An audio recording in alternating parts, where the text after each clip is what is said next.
أعوذ بالله من الشيطان الرجيم. بسم الله الرحمن الرحيم.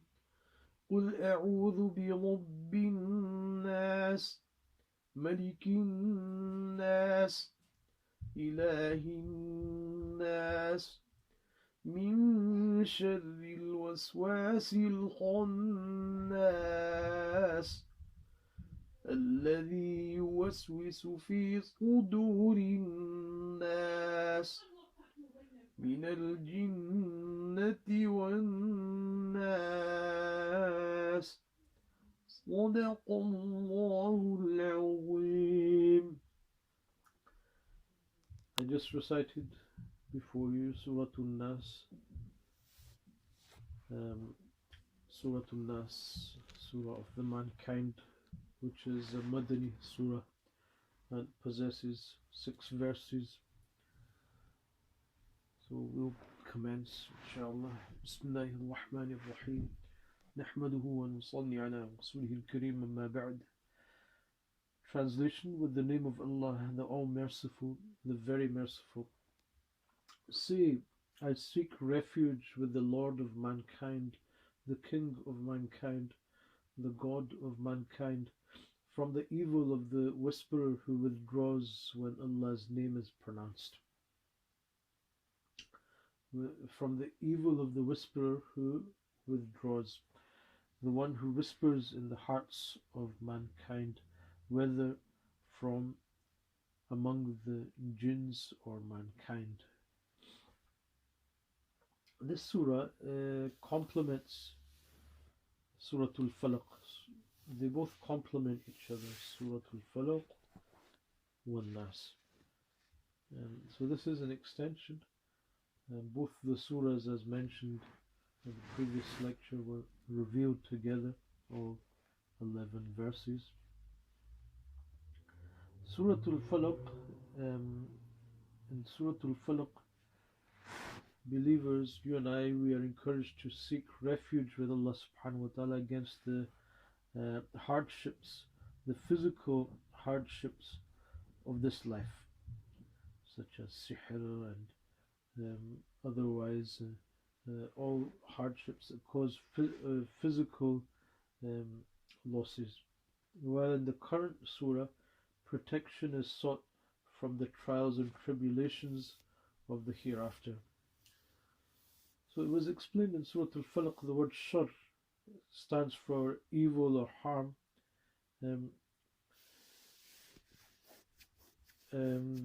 Or even that thing which is a cause of harm and distress.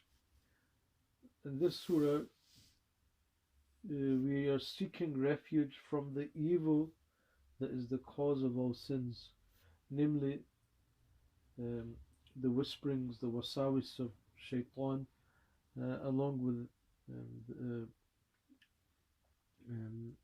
the wasawis or the evil of the human shayateen, as well as those of the shayateen from amongst the jinn. So these are the causes of sins or inclination towards sin, which causes damage to one's hereafter, his prosperity in the hereafter. As the anguish and the damage and distress of to the hereafter is even more severe, the Quran Kareem appropriately emphasizes at the end to seek protection against those evils that cause disastrous consequences of the hereafter. So in the verse, قُلْ أَعُوذُ بِرَبِّ النَّاسِ, I seek refuge with the Lord of mankind, the attributive name of Allah, Rabb, stands for one who nurtures, and He sustains and nurtures everything under all circumstances. In the present verse, He is referred to as the Lord of mankind. In the previous verse, the opening verse of the previous surah, here he was referred to as the Lord of the daybreak. Of course, there is a reason behind this. In the foregoing surah, in the previous surah, the purpose was to seek protection against physical hardships, and they are not confined to human beings. Animals also suffer physical hardships and difficulties. Unlike the shaitani instigations, um, the shaitanic, the satanic inducement, uh, uh, making man an object, to be inclined towards sin, to encourage man towards sin. So when this is restricted to man alone, and also jinnat are also subjoined to man.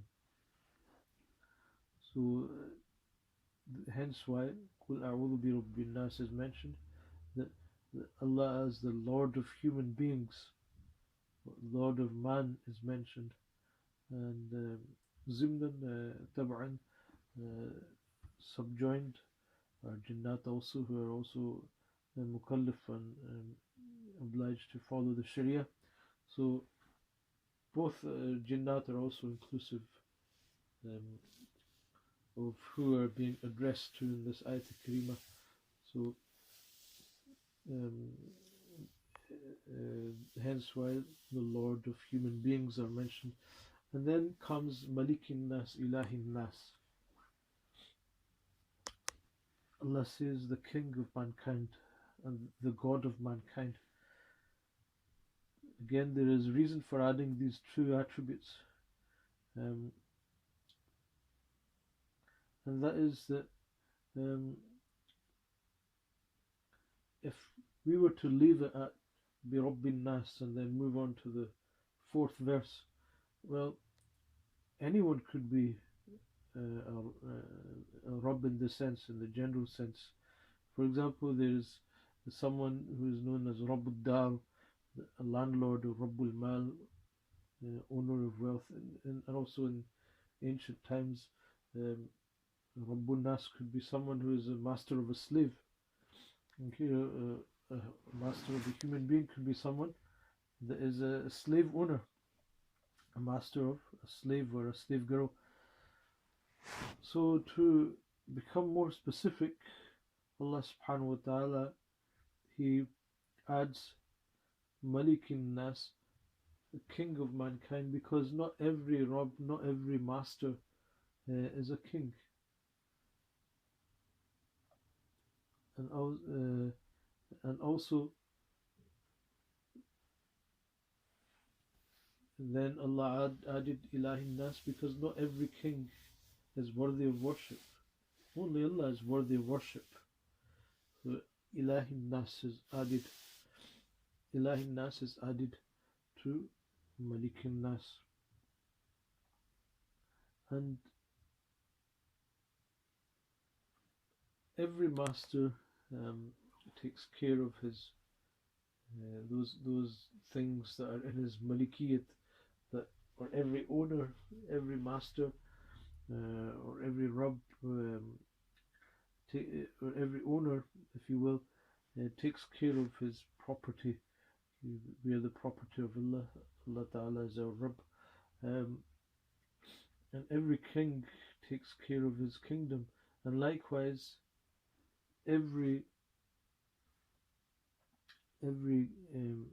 likewise, Allah Subhanahu wa Ta'ala, He takes care and protects His worshippers. This is even more evident. Only Allah Subhanahu wa Ta'ala and no other being is characterized of all three attributes simultaneously, being Rabbun Nas, the Lord of mankind, Malikin Nas, King of mankind, as well as Ilahin Nas, God of mankind. So when we invoke Allah subhanahu wa ta'ala with all three attributes, it is the greatest protection, and inshallah the invocation, the dua is readily accepted.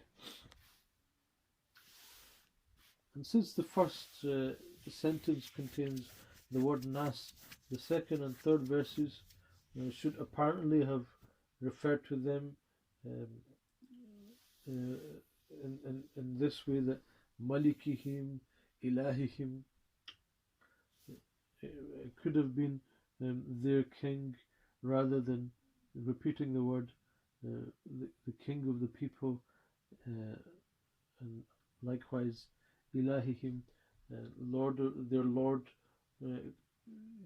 Apparently it should have been so, Ilahihim. Rather, Allah Ta'ala chose the word Ilahin Nas. He chose these words for a reason. God of the people. Okay, this is because this is an occasion of supplication and praise, and such repetition needs to be employed, and this is deliberate. Okay, creating natural rhyme and rhythm.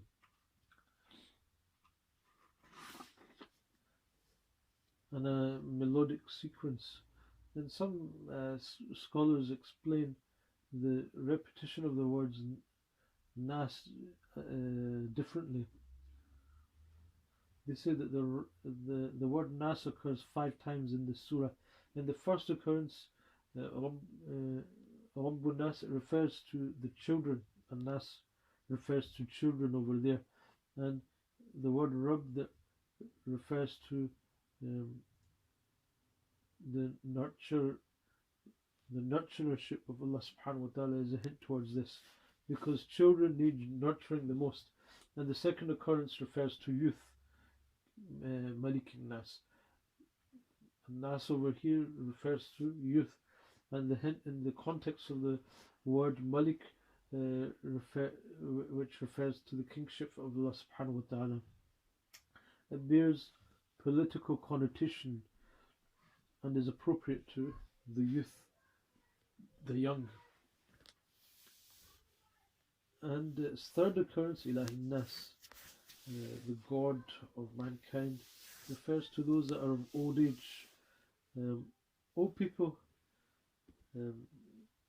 cut themselves off from the world and look up to Allah Azza wa Jal alone as the real support in life, and render Him alone true and offer their unconditional obedience and worship to Him alone as the real object of love and adoration. So the context for this is Ilah, God, someone who is worthy of worship, and which points towards divine worship. Its fourth occurrence refers to righteous servants of Allah subhanahu wa ta'ala. The contextual hint for this is the word waswasa, evil whisperings, because devil is the enemy of righteous people of Allah subhanahu wa ta'ala. His work is to cast evil into the hearts of such people, to make the righteous evil. Its fifth occurrence refers to the mischief makers, the shayateen amongst the human beings. Nas refers to the shayateen from amongst the Nas, the mischief makers, because protection is sought from their mischief. Okay, further on we will also mention that Nas in the last verse could refer to the base desires. But inshallah we'll get there. The verse means Sharrul Waswasul Khannas, from the evil of the whisperer who withdraws. Okay, so Shaitan is his trait that he withdraws when Allah's name is pronounced. Hence why when Adhan takes place, Shaitan runs a mile, as is mentioned in sources. After invoking 3 attributes of Allah subhanahu wa ta'ala, Rabbin Nas, Malikin Nas, Ilahin Nas, the present verse here, Min Sharril Waswasil Khannas, describes the one from whom protection is sought. So from who is protection sought? He is the whisperer who withdraws, referring to Shaitan. The, the word um, waswas is originally an infinite, infinite in the sense of waswasa. So the word waswas, I beg your pardon, the word waswas is originally an infinite in the sense of waswasa, to whisper, which is to speak under one's breath instead of speaking with voice. When saying something which is barely audible, here it is used as a hyperbolical expression to refer to Shaitan in the sense that he is the embodiment of whisper. Whispering of the Shaitan means that he invites people to his obedience very discreetly by a superstitious discourse, in a way that its subject is cast into man's heart, but no voice is heard. This Imam Qurtubi rahimahullah says this. And khannas is derived from khanasa, which means to sneak, recede, or withdraw furtively. The Shaitan is named thus because he puts himself in a squatting, perched position on the heart of man. And when man becomes heedless, Shaitan whispers. But when he remembers Allah, when man remembers Allah, Shaitan withdraws. When man becomes unmindful of Allah again, the Shaitan returns. Whenever man remembers Allah, he withdraws. This practice continues persistently. The Messenger of Allah subhanahu wa ta'ala sallallahu alayhi wa sallam is reported to have said,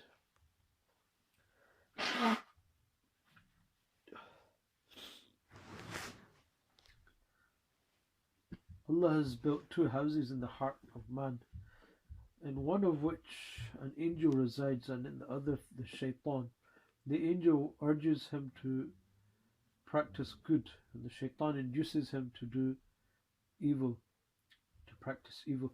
When man remembers Allah, the Shaitan withdraws, and when he stops remembering Allah, the Shaitan perches on the heart of man and pecks with his beak to whisper into it to do evil things. So this hadith is recorded in the work of Abu Ya'la on the authority of Sayyidina Anas radiallahu anhu. Min al-jinnati wal-nas. Then we come to the concluding verse, whether from the jinn or mankind, whether that evil whisper is from the jinn or mankind.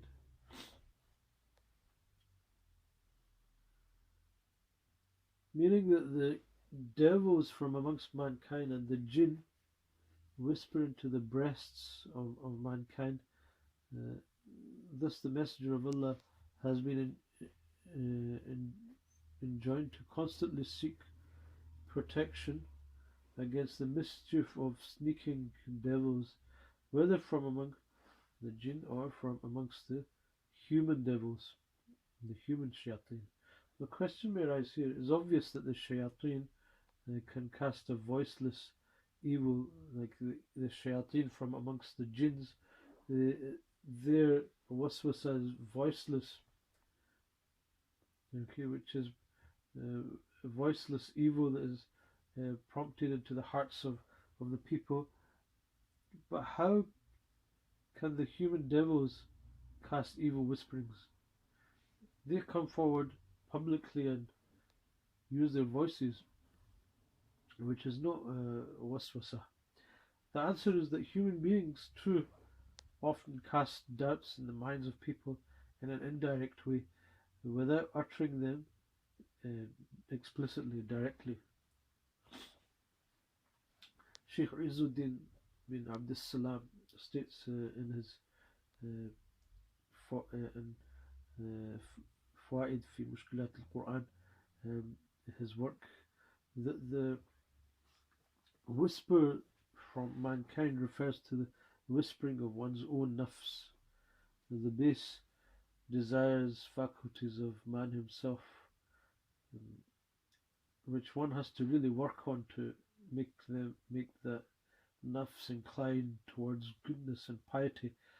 Just as shaitan casts evil thoughts into man's mind, likewise the base self of man urges him to do evil, to practice evil. The nafs is even more of a dangerous enemy, in the sense that shaitan, what made him go astray? It was the nafs. So the source of the evil of shaitan is the nafs, primarily. So this is even more dangerous. That is why also the Messenger of Allah sallallahu alaihi wasallam has directed us to seek protection in Allah from the evil of our own self. In the following supplication, we should all learn this. Allahumma a'udhu bika min sharri nafsi wa sharri shaytani wa shirki. Allahumma a'udhu bika min sharri nafsi wa sharri shaytani wa shirki. O Allah, I seek refuge in you from the evil of myself, from the evil of the shaitan, and from the evil of idolatry, polytheism. Allahumma a'udhu bika min sharri nafsi wa sharri shaytani wa shirki. Ameen.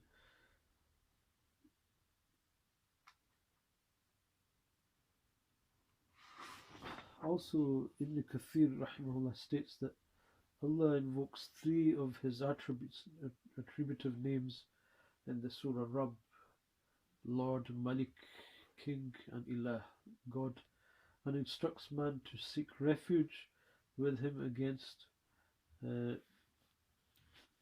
whisperings, because shaitan's whisperings, because a shaitan's companion is attached to every man. So there's one shaitan for every man. And upon every step in life, shaitan attempts to destroy human beings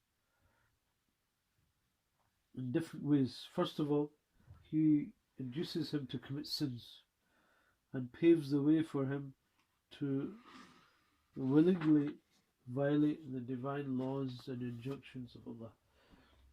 If he doesn't succeed here, he tries to contaminate and destroy his good deeds and worship by casting thoughts of hypocrisy, pride, and arrogance.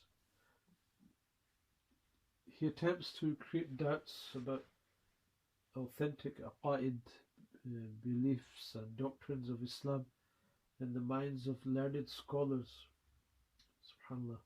The only one who can be saved from the evil of such shaitanic pranks is the one who is in Allah's protection.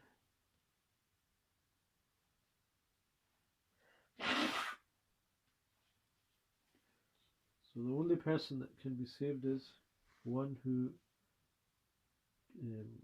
adopts Allah subhanahu wa ta'ala's protection, and who is given protection by Allah Azza wa Jal.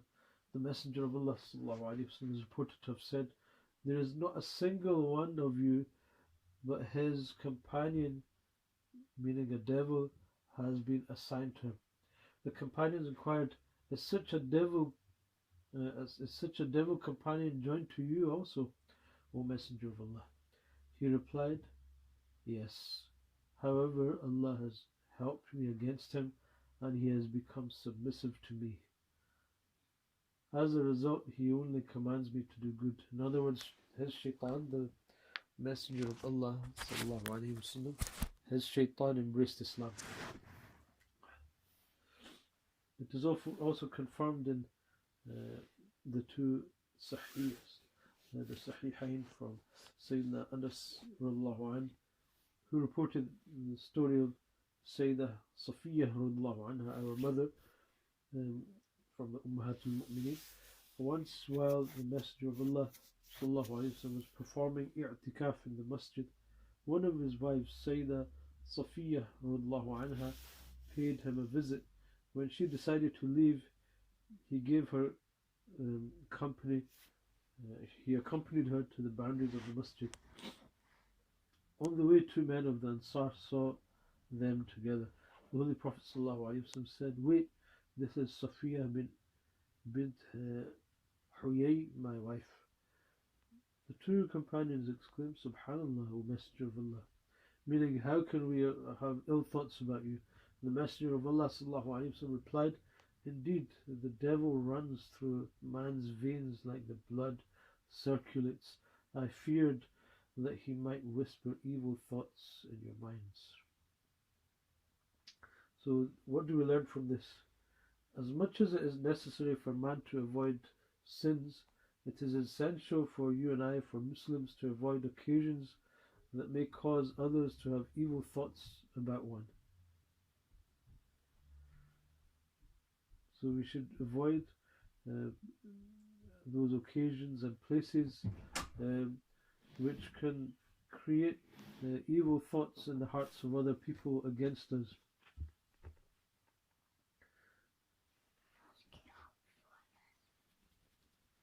There are also two types of evil thoughts.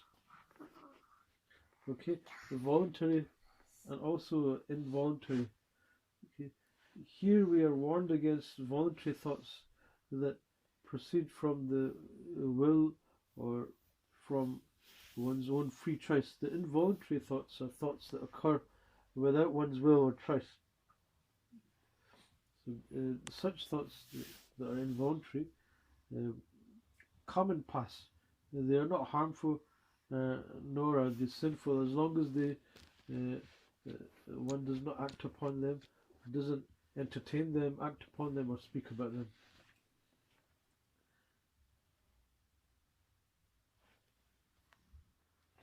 Also, there's a subtle difference between the two surahs, the Mu'awwidhatayn.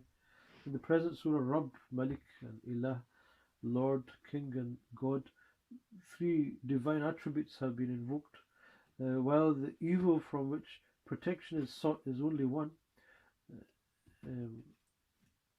That is the whispering.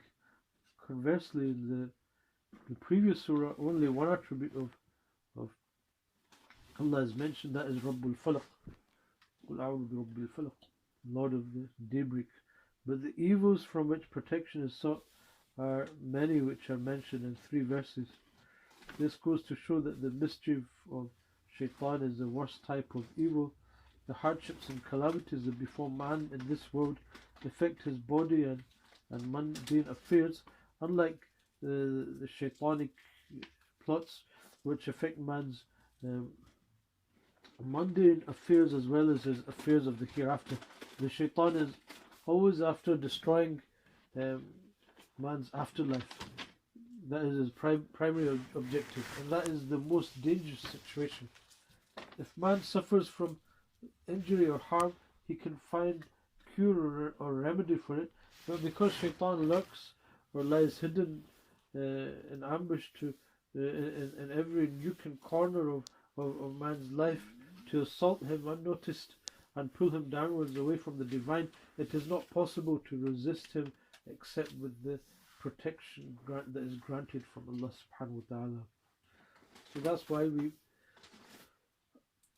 seek protection from him, from Shaitan, through the 3 attributes of Allah subhanahu wa ta'ala, as being our Lord, our King, and our God.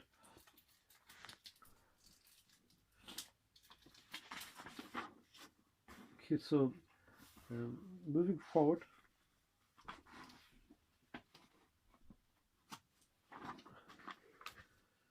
so there's a delay. There's a relationship between the surah, Surah Al-Fatiha, the beginning of the Quran.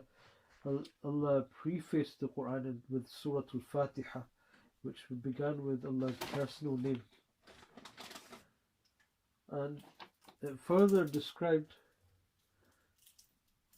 his predominant attributes as being Rabb, or maintainer, sustainer of the universe, as being all merciful and very merciful, and the sole judge of righteousness and evil. It defined religion as being his worship alone and imploring him alone for help. All else is powerless in comparison. It further taught man to pray for true guidance so that he is able to find the straight path and be established in it. He is taught to pray to be saved from being among those who are condemned and those who have lost the right way, the right path, the straight path after having received it. So these factors serve the purpose of man's success and prosperity in this life and in the next life, that is the hereafter. However, in the process of achieving this purpose, man is obstructed by Shaitan, the cursed. He lays various traps, utilizing people's different weak points, the sensual and unhealthy desires, which he detects and exploits. The shaitanic traps or snares need to be shattered or broken to pieces. Seeking refuge in Allah is the only effective protection against these evil powers. This is why the Quran most fittingly ends on this note, on this surah, because Shaitan, he seeks to destroy our hereafter, and in doing so he takes us off, he tends to take man off the straight path. May Allah subhanahu wa ta'ala protect us from Shaitan the accursed and keep us steadfast and firm, established upon the straight path.